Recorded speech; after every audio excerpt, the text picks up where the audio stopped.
Et si la vie était simplement une route? Une longue route dont l'origine remonte au croisement de deux autres, et dont la fin n'est que peu visible. Une route sur laquelle il arrive de faire face à des obstacles, et où les souvenirs s'érigent comme des bâtiments sur les trottoirs.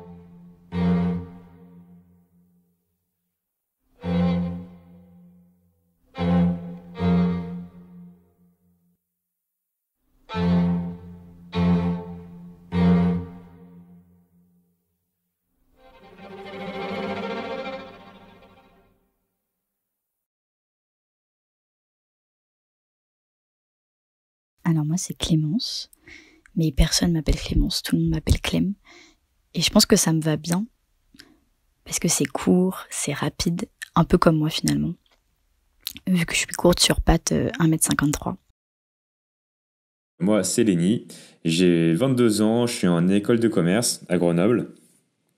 Et alors, je suis d'origine bretonne, voilà, donc tous les étés, c'est direction la Bretagne depuis que je suis tout petit, c'est génial, j'adore ça. Je m'appelle Vincent, j'ai 26 ans la semaine prochaine.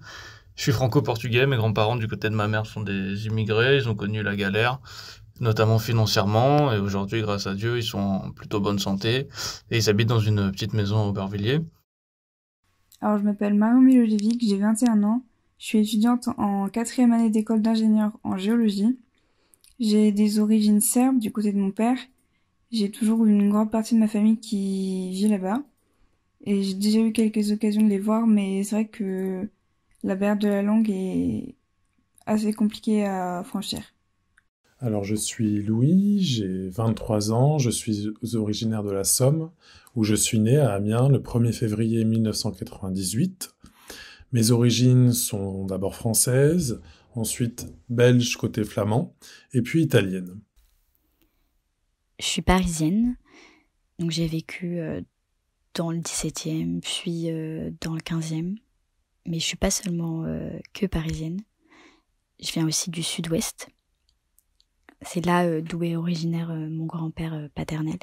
Et j'y ai passé énormément de temps, notamment mes vacances, où j'ai dû faire sûrement 1001 conneries, on va dire ça comme ça. Quand j'étais à la maternelle, en petite et moyenne section, j'allais que 2 jours à l'école, et les 2 autres jours, je les passais chez eux, et j'en garde de très très bons souvenirs. Ils ont vraiment eu un rôle assez important dans mon éducation. J'aime beaucoup le sport et le piano, voilà. Dans la vie, je suis producteur et réalisateur dans une entreprise qui s'appelle Canal Chat. J'ai 3 grandes passions qui animent ma vie. La première, c'est le jeu vidéo. Je joue depuis que j'ai 4 ans, j'ai bossé pour des sites spécialisés, et j'ai même été membre d'une chaîne YouTube pendant quelques années. La deuxième, c'est le sport, en particulier le foot et l'automobile. Je supporte le FC Sochaux depuis 2002, et crois-moi, c'est pas facile tous les jours, mais on est là. Et la troisième, c'est la musique, tout ce qui touche à la culture rap US, c'est vraiment quelque chose que j'apprécie. J'écoute aussi quelques artistes français, mais par quelques exceptions, j'aime beaucoup moins. J'aime aussi la bonne bouffe, la culture asiatique et l'argent, même si c'est souvent mal vu de dire ça en France. J'ai repris un peu des cours de théâtre, et puis aussi je fais pas mal de casting, parce que j'avais une autre passion. Le théâtre, c'est quelque chose qui m'a beaucoup apporté dans la vie quand j'étais petit.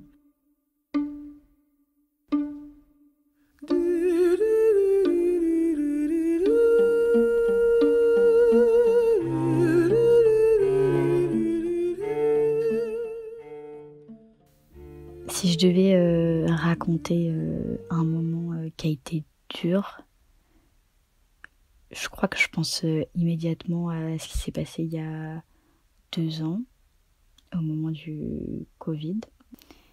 Ma grand-mère a fait un AVC, pas très longtemps après que le Covid soit arrivé. Elle a été hospitalisée. Et donc, mon grand-père, qui était atteint de la maladie de l'Alzheimer, pouvait pas rester tout seul. Donc, on s'est tous mobilisés dans la famille pour pouvoir finalement s'occuper de lui, pouvoir l'occuper la journée, l'emmener voir ma grand-mère à l'hôpital, puisqu'elle n'était pas encore décédée. Et finalement, j'ai vu une facette de mon grand-père où je suis passée d'un côté presque parent, en fait. Vu que l'Alzheimer, ça infantilise énormément celui qui en est atteint. Alors en même temps, ça a été des moments de joie finalement, parce que j'ai eu des discussions avec mon grand-père que j'aurais peut-être pas eu si j'avais pas été aussi présente. Et en même temps, ça a été extrêmement dur parce que j'ai vu ma grand-mère, on va dire, sombrer. Et donc j'ai perdu ma grand-mère le 1er septembre, après les vacances d'été. Et 6 mois après, je perdais mon grand-père du Covid. Mon grand-père a attrapé le Covid.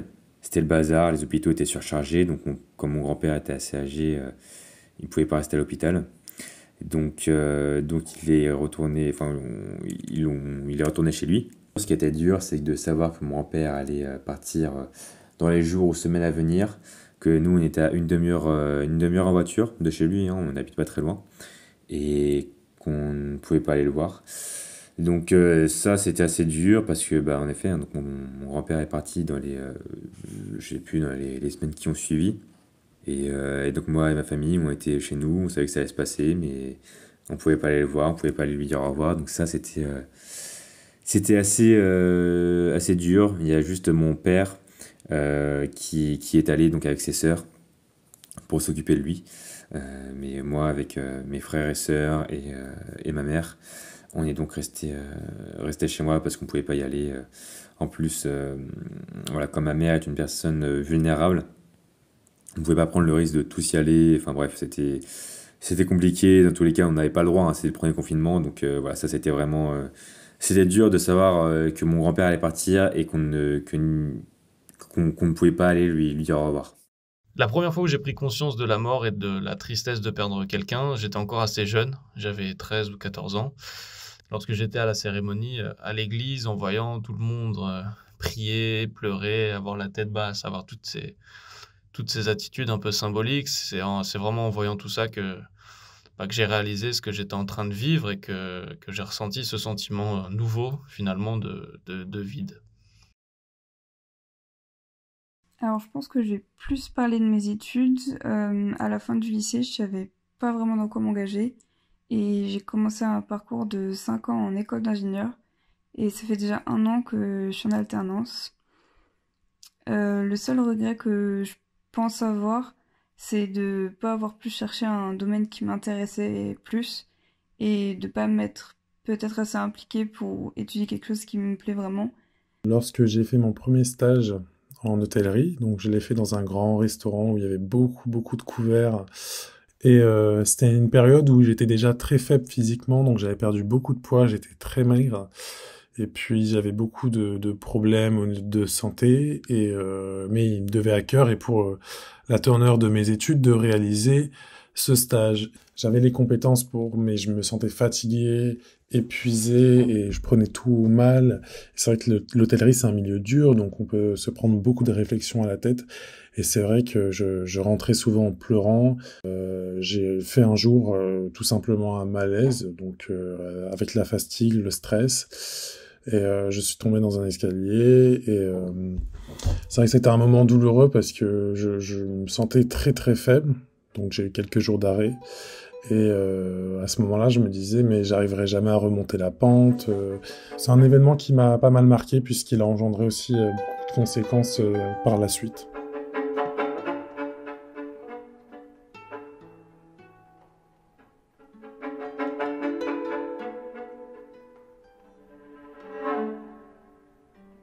Pour moi, en fait, il y a 2 types de rencontres. En fait, tu vas rencontrer la personne physiquement parlant. Et en fait, tu as une deuxième rencontre intellectuelle. Et elle peut se faire... et émotionnelle. Et elle peut se faire très vite, comme un peu de temps après. Et donc, avec Mélanie, on s'est rencontrés donc, physiquement au DUT. On était dans la même classe. Et intellectuellement... je dirais qu'elle a été présente dans un moment où peut-être elle s'en est pas rendue compte, mais elle a été là. Donc, je pense que c'est le moment où on a eu une connexion intellectuelle et émotionnelle. Je dirais que c'était en première année de DUT et en milieu. Alors, lorsque j'ai rencontré Mélanie, eh bien, c'était quelques jours après mon arrivée sur Paris. Donc, Mélanie, ça a été ma première rencontre dans l'IUT. Donc, c'est vrai que c'était un premier jour assez stressant où voilà, tout le monde bouscule, tout le monde veut regarder où il se trouve, dans quelle classe il va être. Et je me suis à peine assis dans l'amphithéâtre que Mélanie s'est tout de suite assise à côté de moi et elle a cherché à faire la conversation. Voilà. Elle n'a pas eu peur, c'est vrai que c'est dans un moment où tout le monde est un peu stressé, se concentre un peu sur soi-même, voilà, personne n'est forcément enthousiaste lors d'une rentrée. C'est vrai que Mélanie, elle a tout de suite été joviale, heureuse, et puis ça donnait, c'était les prémices d'une bonne année. Je t'avoue que je me souviens pas de notre première rencontre, ça commence à remonter à loin. Je pense que ça doit faire peut-être 17-18 ans qu'on se connaît et on s'est fait la promesse de rester amis même quand on serait des mamies et ça a l'air plutôt bien parti. C'était la première fois que j'étais tuteur de stage à ce moment-là et donc c'était une expérience importante pour moi. Ça me permettait de passer un gap dans ma carrière, c'est-à-dire d'avoir une étiquette un peu plus managériale et au final ça s'est très bien passé et on est devenus plus que de simples collègues puisque on s'est liés très vite d'amitié et aujourd'hui, voilà, c'est une expérience professionnelle qui s'est transformée finalement en une expérience de vie. Et c'est quelque chose qui est très positif et que j'apprécie particulièrement. On s'est rencontrés à une soirée et donc on a commencé à parler et c'était sympa. On avait bu. Et puis après, moi, je suis parti à une deuxième soirée avec un pote. Et puis après, en fait, je voulais continuer. On a commencé à se parler, c'était cool. Et puis, petit à petit, l'oiseau a fait son nid, comme on dit, depuis ces quelques années.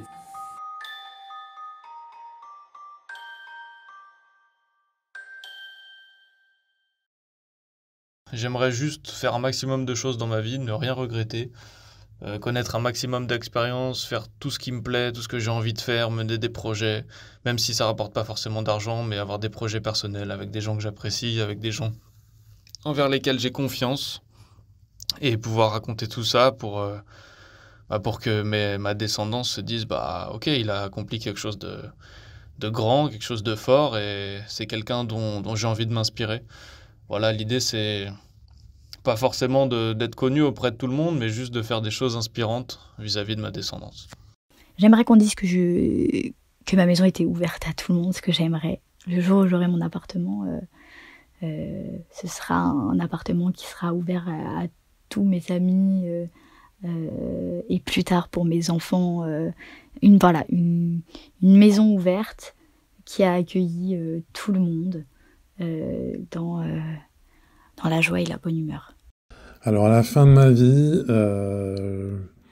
je pense que je veux qu'on me voie comme quelqu'un qui a réalisé beaucoup de choses et qui allait un peu explorer un peu tous les domaines, mais surtout ne pas rester enfermé dans un secteur d'activité. Une vie pleine de joie, de rebondissements, d'amour, de bonheur, beaucoup de bonheur. Et voilà, c'est le plus important, l'amour, le bonheur. Je pense que j'aimerais bien qu'on se souvienne de moi comme une personne heureuse qui a profité de la vie. Et je pense pas que j'aurais accompli de grandes choses, mais j'aurais sûrement une belle vie.